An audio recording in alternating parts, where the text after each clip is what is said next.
Hello, I'm Mrs. Compey. I'm an English teacher at Dronfield Henry Fanshawe School. I'm also Director of Teacher Development, which involves being the leader of the reading strategy at the school. So it's an absolute pleasure for me to be here, starting to share a great book with you.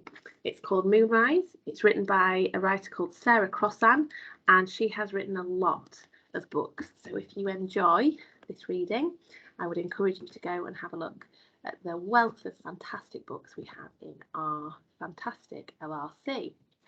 Okay, I'm going to share my slides so that we can have a closer look at the front cover. That's the one I'm reading, but there's also this one out there.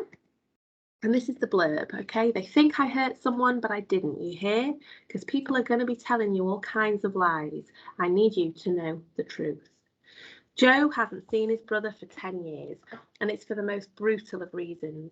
Ed is on death row, but now Ed's execution date has been set, and this might be the last summer they have together. The astonishing new novel from multi-award-winning author Sarah Crossan explores life, death, love, and forgiveness. It will stay with you long after you have turned the last page. Now, I'm just going to give you a quick sample of what this book looks like when you open it, because it's not written like a traditional novel. It's actually written in poetry, in verse.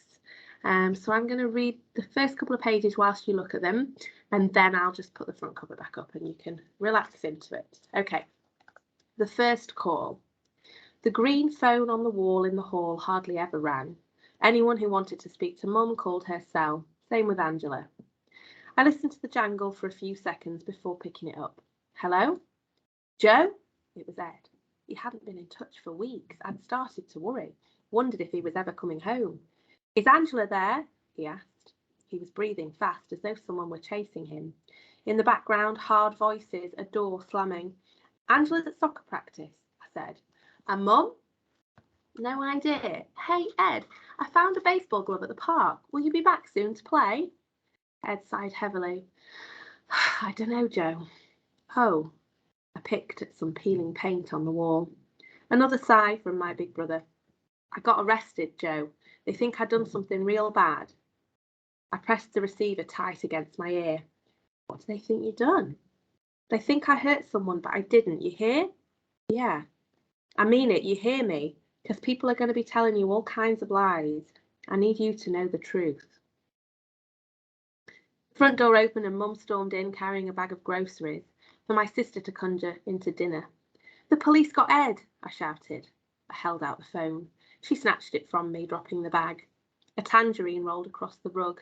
I picked it up, the skin cold and rough. Ed, what's going on? But how can they make that sort of mistake? Don't shout at me, I'm just... No, I know, but I don't have the money for... Ed, stay calm. I'll call Karen.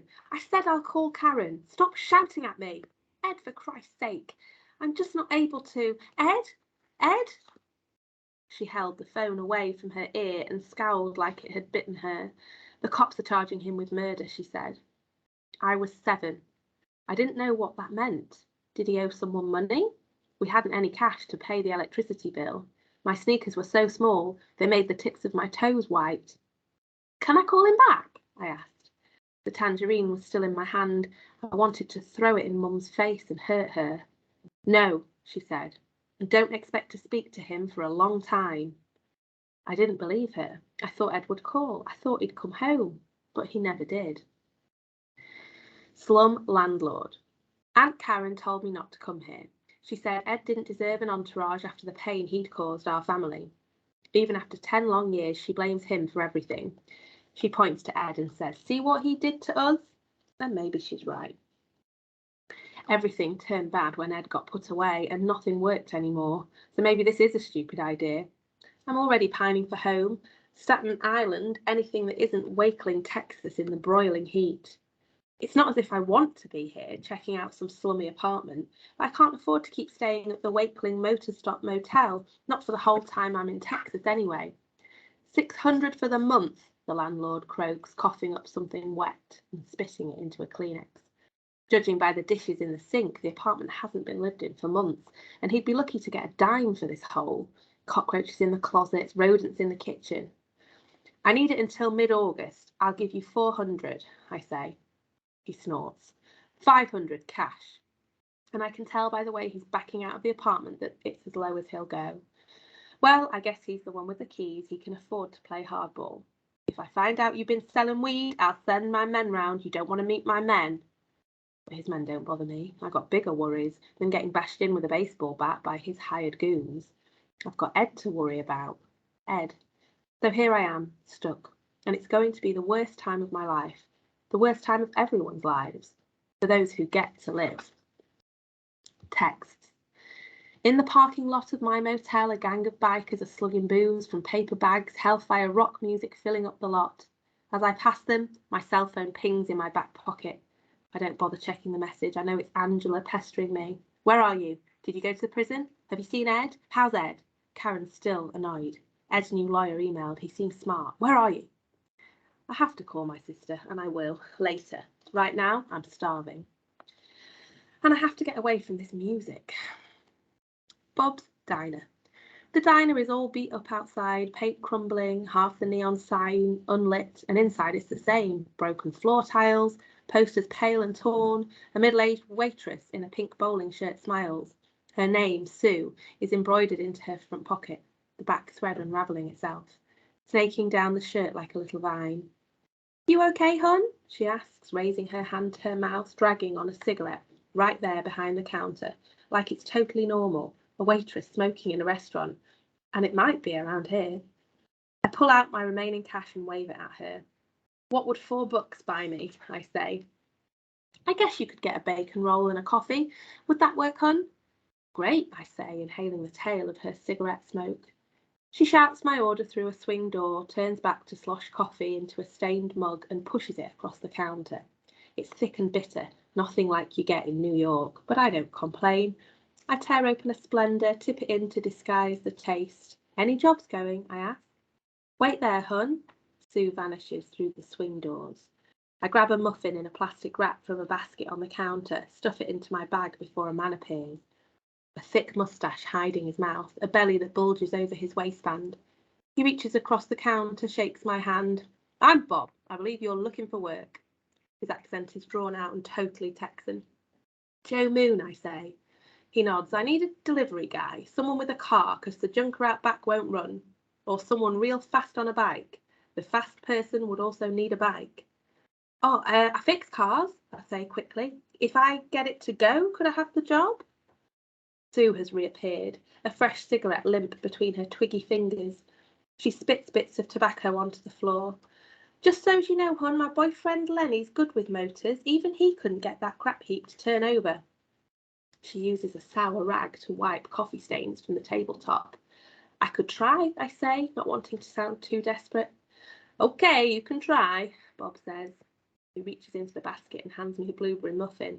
Dessert's on me, son, he says. No, sure. All last week, Reed tried to cheer me up, sitting in his car drinking warm beer. He tried to make me believe Ed would get off, that I'd be back in Arlington before the track and field holiday programme began. I'll win bronze for steeplechase. You'll get a gold for 5,000 metres. Then we'll go to the shore and show off our medals. We can stay at my cousin's beach house as long as we want. We'll get tans, smoke dope, hit on hot girls. So many hot girls at the shore. Sounds good, I said, knowing it was never going to happen. Knowing I'd miss out on my entire summer, including the New York City track and field programme. It was the one thing that had kept me going in school, knowing that at the end of the year, no matter how low my grades were, I'd have the programme to prove I wasn't some layabout loser. But instead of running, I was coming to Texas to count down the days until my brother's execution. Trying to make me feel better about that was pointless. The second call. I liked cheese sandwiches with a truckload of ketchup and had a plate of them in my lap. I was watching Spider-Man on TV, cross-legged on the carpet, wearing scuffed-up sneakers, laces undone, feet sticky inside them. I was 8 by then, a year after that first call which had turned everything inside out. Mom shouted at me as she always did, "Turn the goddamn TV down." She had her cell to her ear, was squinting like she was trying to see whatever it was she was being told. And then, like a rock into a river, she fell and began to howl. It wasn't like you see in movies, someone collapsing, but so beautiful and tragic. She was a person possessed, smashing into pieces, and I was afraid to get too close. No, she screamed. I knew right away the words she was hearing. Anyone could have guessed. We were kind of expecting it and not expecting it at all. Aunt Karen had been at some of the short trial, came home and told us things weren't going Ed's way. For starters, there was his confession the day after he got arrested. She said that if she'd been on the jury, she'd have locked him up and thrown away the key herself. He didn't do it, Angela told her. I don't know anymore, Aunt Karen said. He looked pretty guilty to me. And the day that second call came, I was the only other person at home, alone again with Mum in the house, and I didn't know what to do. I mean, Mum was always freaking out, but not like that. An animal caught in a wire. I went to her, tried to get her to stand, but she wouldn't, she couldn't. Mum stayed down for a really long time.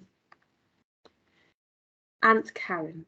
3 hours after the bad news, our Aunt Karen came to stay. I'm all you've got, she told us. She stared at the ketchup stains on my white t-shirt like that was proof our family couldn't take care of itself. I wiped my nose with the back of my hand and she flinched.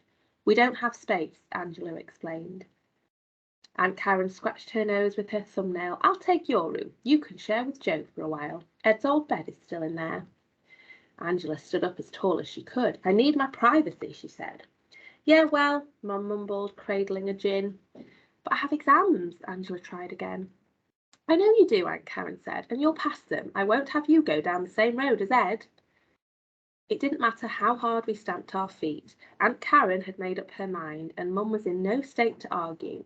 Aunt Karen was staying, and we would start going to church, not just on Sundays, but after school too.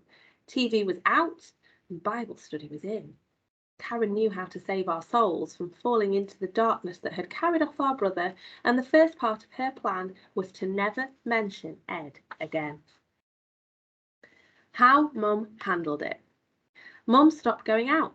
She littered the house with empty pill bottles. She watched infomercials. She shopped through the TV, said she was waiting until people forgot that she had to get her act together and go back to work once the worst blew over.